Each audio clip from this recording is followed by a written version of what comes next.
Hello everyone, I'm Nick Shepherd. Welcome to my channel. Today I'm talking about three verbs which are all connected to the same thing, the eye. Here they are: see, look at, and watch. Hope you find it useful. Right, let's get started. I'm lying on the beach in Brighton on the one sunny day we're having this year. I can see the sea, I can see 2 or 3 yachts, and I can see a steamship. By the way, little ones we call boats and big ones we call ships, more or less. I can see the boats, but I'm not looking at them. I'm looking at my feet, which are pink. My feet are not used to the sun, and I need to apply some sun cream.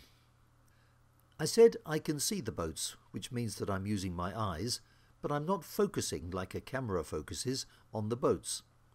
See is a funny word, and like many words, it's a chameleon. You know, different colours.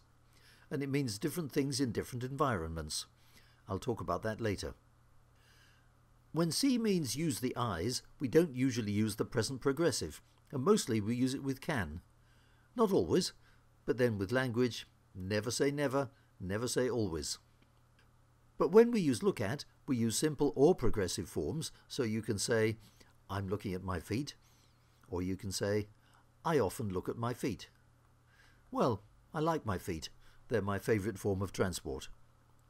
My feet are not doing anything, and that gives us a clue about the next part, which is about watching. This is still the beach, and here are 2 young people, and they're playing ball. And here's me. Well, here are my pink feet, and I'm watching the kids play. The ball is going to and fro, and the kids are moving about, and I'm watching them. The difference between looking and watching is this.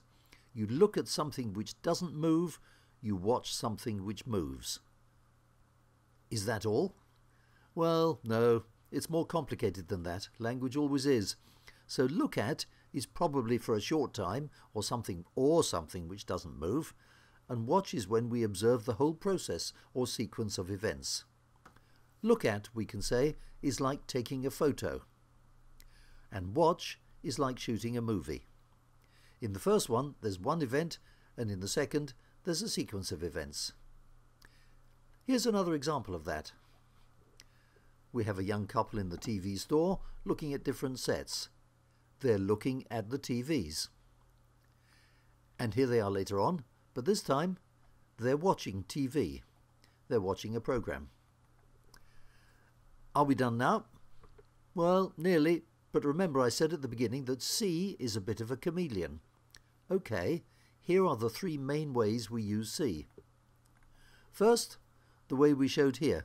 See equals use your eyes, usually with can. I can see a ship. Peter could see his father in the distance. Second, we use I see to mean I understand. I see what you mean. I didn't see it before, but I see it now. Third, we use I'm seeing him tomorrow to mean I'm meeting him tomorrow. I'm seeing the doctor at 3. I saw Jane for coffee yesterday. That's all for today. Hope you enjoyed it and found it useful. Bye for now.